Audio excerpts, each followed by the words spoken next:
Blessings and welcome back to the path to freedom, this beautiful path of continuously awakening to who and what we are and continuously allowing for more and more of that who and what to emerge as we continue to grow, unfold, and expand, releasing and letting go of that which no longer serves, releasing and letting go of that which is not in alignment with who we are becoming, so that more joy, more love, more harmony, more abundance, wholeness, all these beautiful qualities may emerge from within us, well up from the depth of our being.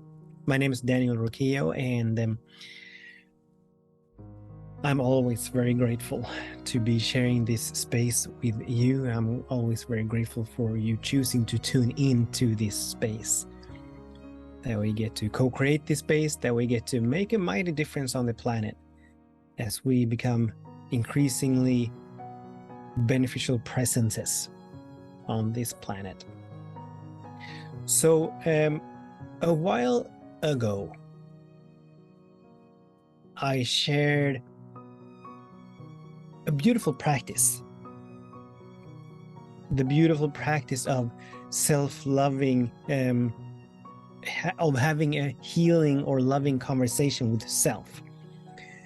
And today I want to share a similar practice that sort of speaks to the spiritual aspect of our lives. Someone once shared with me that life here on this planet, this incarnation, every incarnation, is kind of like a butterfly, or we can say a bird, or something with wings. A butterfly needs both of its wings to be able to fly, right? And soar and flutter and whatever a butterfly does. If the one wing is in imbalance or injured or damaged or anything like that, the butterfly is not going to be able to fly as gracefully, or not going to be able to fly at all. And our journey here on this planet is much like butterflies. We need to have two strong, equally strong wings in order to be able to have to lead a graceful, joy-filled, balanced, powerful life. We need the spiritual aspect, we need the human aspect. So the conversation,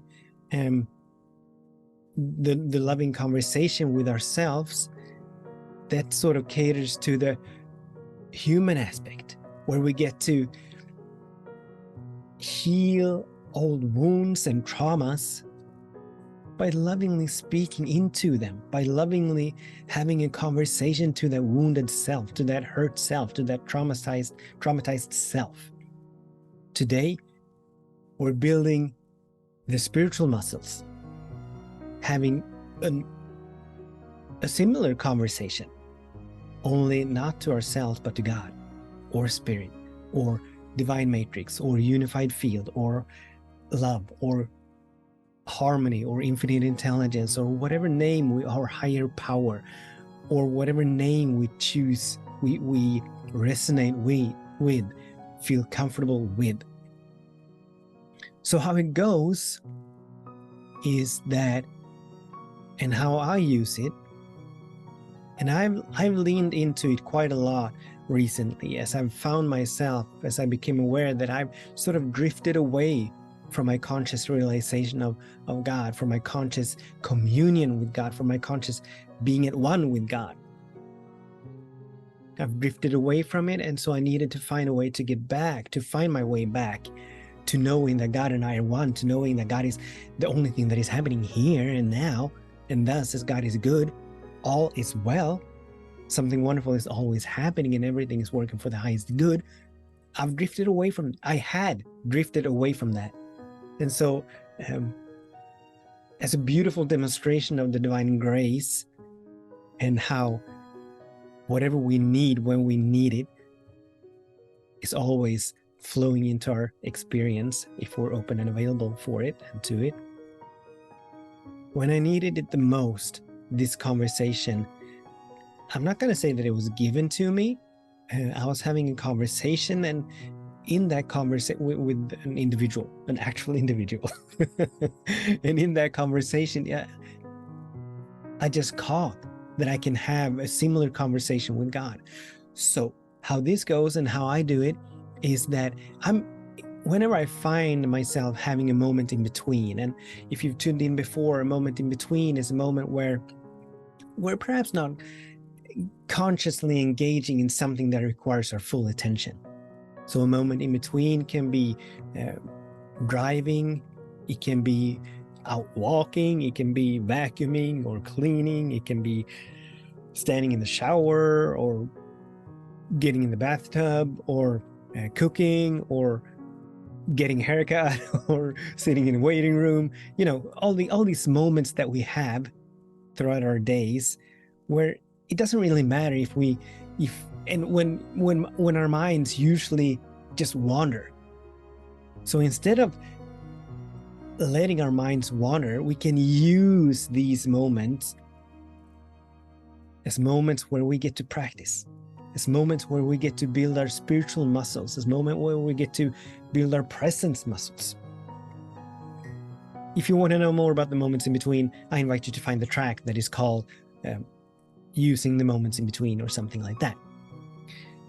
So whenever I find myself in a moment in between, and when I remember, obviously, I lean into having this conversation. It's a casual conversation with God. It's not formal. It's not in reverence, and it's not prayer in the sense that it is structured or that I need to address God in any particular way. But this is just me leaning into having this conversation with God as though God was my best friend, which God is, even though I don't always know it or feel it or remember it. And obviously, we can lean into this from whatever passage we feel comfortable with or whatever opening we feel comfortable with. But I usually lean in by saying, hey, God, it's me. I'm back. I'm leaning in again.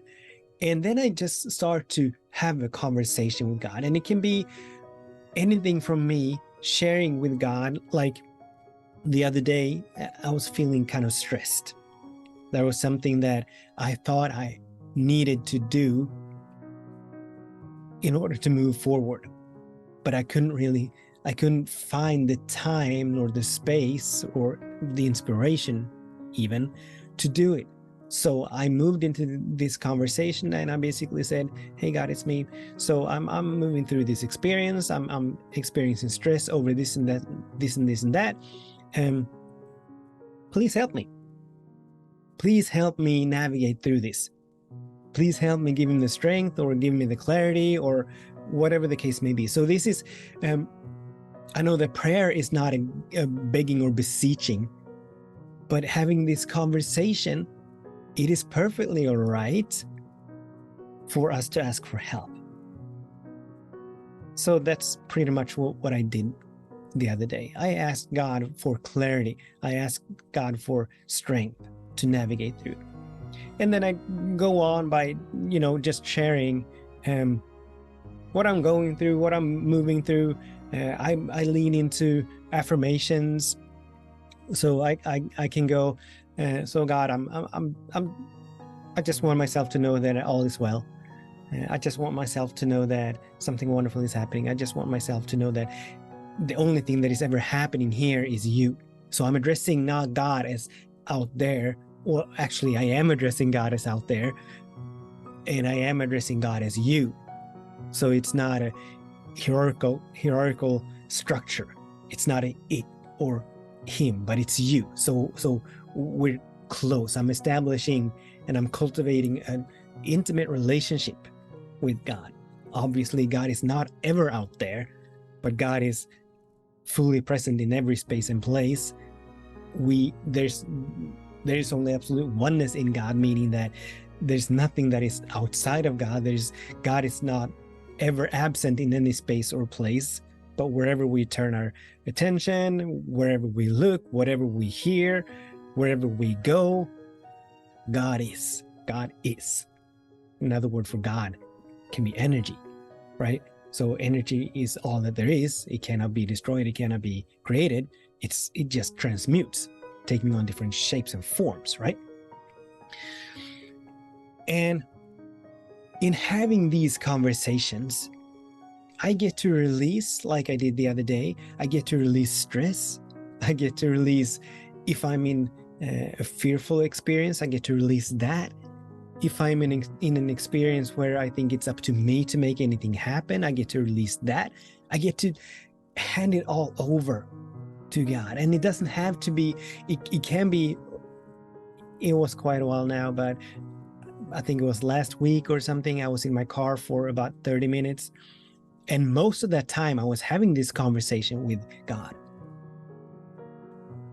But then again, I can go to the bathroom, be in there for about 90 seconds.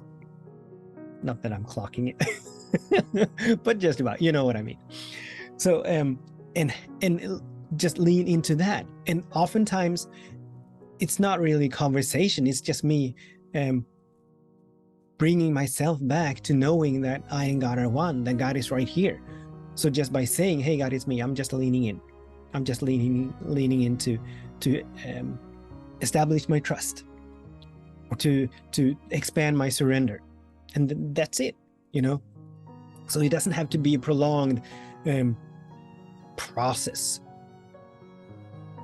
but it can be very short. It can be very laser-like, whatever caters to our needs in this particular moment. But just like I shared with having the loving conversation with the self, this is such a healing space to move into. I absolutely love it. And especially when I'm feeling that sort of, that it's up to me. That's my thing. That's my thing. That I take it upon myself that I need to make it happen. So just addressing that, just sharing that, hey God, I'm here again.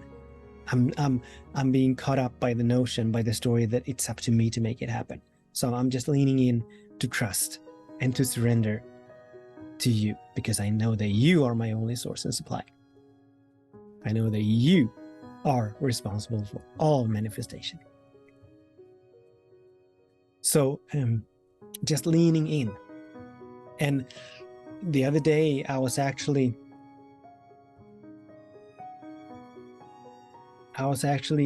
having this conversation, not about me, not about a condition, but about another individual who I'm sort of having, it is my intention to be loving and kind, but I'm sort of having a challenge with releasing and letting go of stories where they are concerned. Stories as to what should and should not be, what they should be able to do, what they should not do, you know, all these things that run through our minds. And so I could lean into this casual conversation with God, asking God to help me.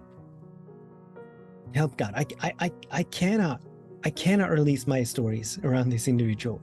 Please help me. Do it through me. I cannot do it. Help me. I cannot do it. Do it through me. And that gave a release. Of course, the stories came back, but I get to lean in again and again and again and again. And this is the work. It's very rare that quantum leaps happen. They do happen, but it's quite rare. Most of the time, this is incremental, step by step by step by step by step, kind of like, not kind of like, but just like getting into physical shape. Going to the gym once or taking that run once is not going to do that much difference, but it's the continuous leaning into going to the gym or doing yoga or Pilates or whatever the case may be, or Nia. It's the continuous, the regular and the regular repetition that creates the change, the habitual change. So this is the same. All these spiritual practices that we're talking about, they are the same. Constant, regular repetition to create new habits. habits that support us, that carry us, that move us forward. So that's my invitation, to not try it out once. And obviously, as we talked about in that track about having the loving conversation with self, in the beginning, talking out loud or talking to God may feel blasphemous. It may give rise to discomfort, to shame, to embarrassment, even anger. But that's all right. We get to embrace and allow that. We get to do some healing work around that and keep moving till we come to the point where it actually feels good. When we move through the resistance and get to just bathe in having these conversations, as they are so powerful. Yeah, I think that's it. So thank you so much. My invitation is to that we use our moments in between to lean into either having a loving conversation with ourselves, if we're becoming aware that we're perhaps hard on ourselves or beating ourselves up, or whatever the case may be, overcritical or critical at all, or to cater to our spiritual aspect, which is when we lean into having these conversations with God, casual conversations with God or the universe or whatever we choose to call it. So thank you so much for tuning in. Until the next time, much love. I bless all of our days, and I bless all of our ways. Namaste.